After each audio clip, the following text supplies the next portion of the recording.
What is up guys, Andy Forest Theme Runner here, back with another video, and today I thought it would be interesting to dive into the world of my thought process as to why I choose the shoes I do for the reviewing purpose, and of course more importantly why I choose them for training.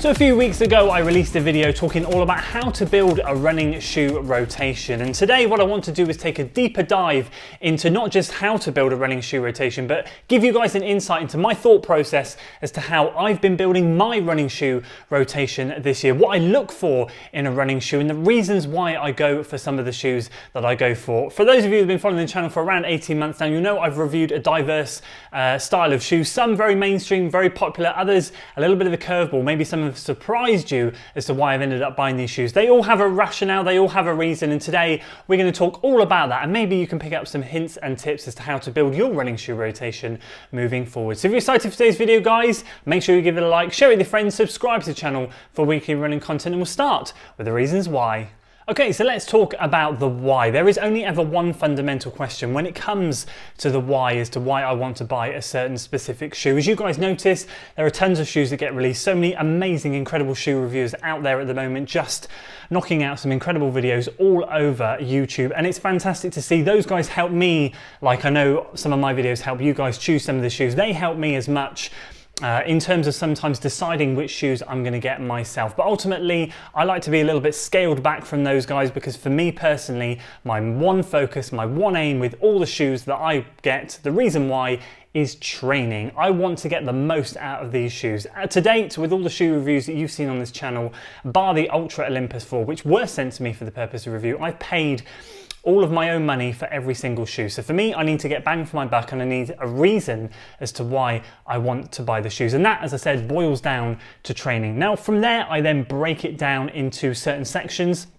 or a couple of sections actually. What distance am I training for, and what climate is it going to be? So what season are we running in? And what it's tend to be for me over the last few years now, well, 2 or 3 years if I'm honest with you, is from autumn right through to the beginning of spring. I tend to train for the longer distance stuff. I just tend to work well training for longer distance, half marathons, marathons throughout the winter.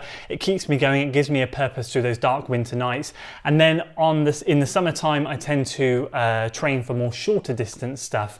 So that instantly splits a divide in my head. I know what type of shoes I'm looking for in one period to the next. So over winter, what type of shoes am I looking for with the longer distance stuff? Well, I want something with a good amount of cushion. I picked this thing up early this year towards the end of my long distance training. And the reason I picked this up was mainly because I knew the cushioning on this thing was relatively good. I had not seen any reviews of this shoe, but having looked at it and seen some early reports, people were saying some really good things about it. People were also glowing about the Evo Ride and the Glide Ride, and I just thought, I don't want to be another one of those reviewers buying that shoe. Let's try something a little bit different. Let's give the Nova Blast a chance. Thankfully we did, because that is my shoe of the year so far this year, up there with the Endorphin Speeds.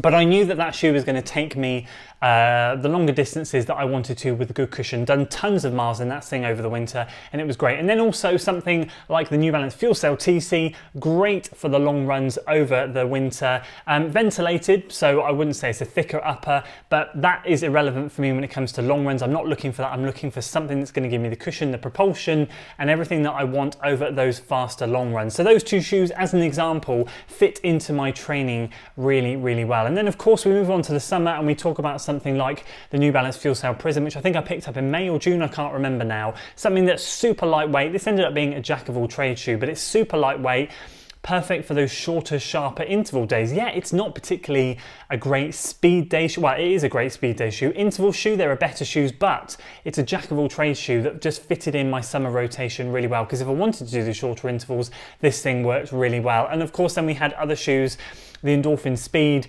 picking that up towards the end of summer for the shorter, sharper interval stuff as well, then thinking about that moving into the tail end of the year. So there's lots of shoes that I've been picking up. The New Balance Fresh Foam Tempo, another lightweight, well, didn't end up being that lightweight, but another attempt at getting a lightweight shoe into that summer rotation. The Atreyu, another lightweight shoe going in there. Just all these reasons as to why I pick up shoes I pick up. I don't just get them for the purpose of review, but they have to work for me in training. And then we go on to the how. How do I specifically choose certain shoes? It all comes down to one thing. Again, I'm a relatively simplistic person. As you've seen in the why, it all comes down to training. And then it comes to the how do I specifically choose a shoe?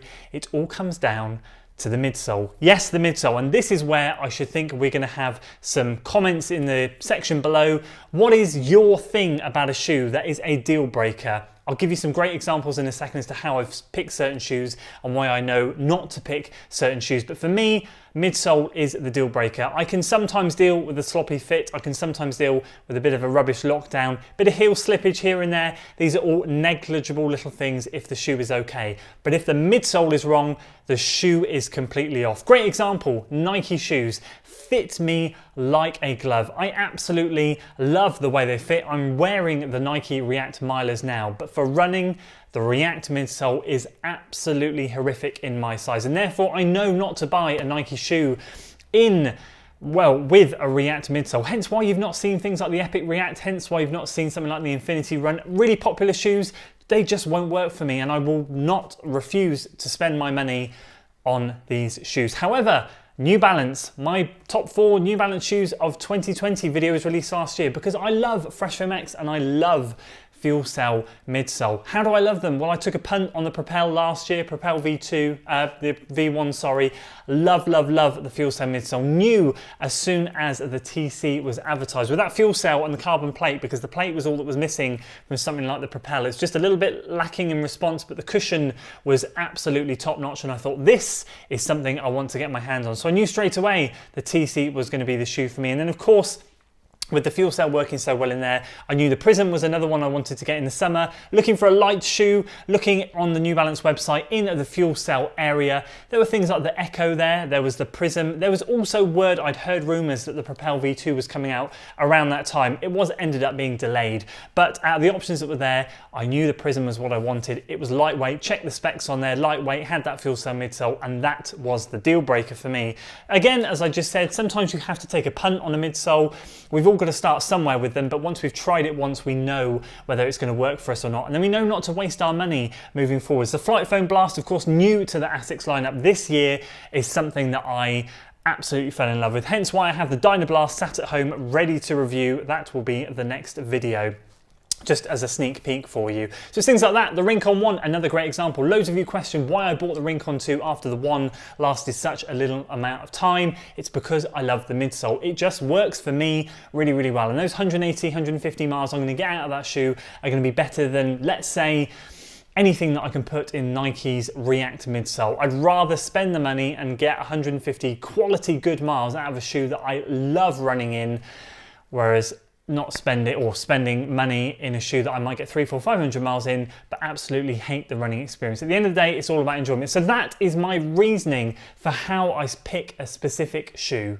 So that's my why and how. Let me leave you with some final tips so you guys can start to build up a good rotation. I'm sure you guys all have your favorite brands, but if you're ever looking to branch out, let me give you a couple of top tips. Number 1 is going to be to buy a model from a range at a relatively discounted price, maybe last year's model, but with the same midsole, just so you can get a feel for how the midsole is without breaking the bank. I've done it before. The Propel last year, I got it on a discount. I did pay, I think it was full price when it was released, but I managed to get it for like 65, 70 pounds at the time when it was 100 from a discount code. So I knew I wasn't going to waste any money, and it was a shoe that I could take a punt on and see how it worked. The Beacon V2 for me, again last year, a great example. I did not like the Fresh Foam midsole. Fresh Foam X is a massive improvement. I'd read the reviews that Fresh Foam X was softer, more comfy.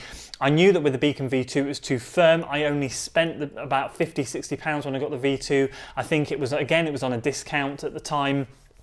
And I knew that if reports were the Fresh Foam X was going to be softer, then it was worth taking a punt on, because I liked the midsole. other than the fact that it was too firm, but I could kind of sense that it was going to be good if it could just soften up a little bit, hence why then I took a punt on the 1080 version 10. So if you can, find a discounted shoe that's going to work for you. And then my second tip simply is this: if you find one that works, absolutely roll with it. That's why you've seen more New Balance reviews on this channel than any others. There's been some sporadic other shoes in there, of course, the Saucony shoes, a couple of Asics, some Nikes, but on the whole, it's mainly been around New Balance, just because they're a shoe that I found that have worked for me. And I can tell you this for nothing, I'm super excited to continue reviewing New Balance into 2021, whilst of course testing other shoes. But I'll be getting some on discounts, especially maybe over the Christmas period when some of the older models are really discounted. See if I can pick up a couple of pairs from brands that I did not get to try this year and see how they fare. So there you go, those are my top 2 tips. I mean, there's only a couple, but that's how I have got to the stage where I've really narrowed down the type of shoes that I like to review, the type of shoes that I like to test, and the type of shoes that I like to train in. But of course, let me know in the comments below what your why and how are. These are just mine, just my opinions. Would love to hear your thoughts in the comments below. That's it for today's video, guys. Make sure you stay tuned for Sunday's video, which will of course be the first impressions in the Asics Dynablast. Super excited for that, and maybe, just maybe, there'll be a special guest appearance in that video.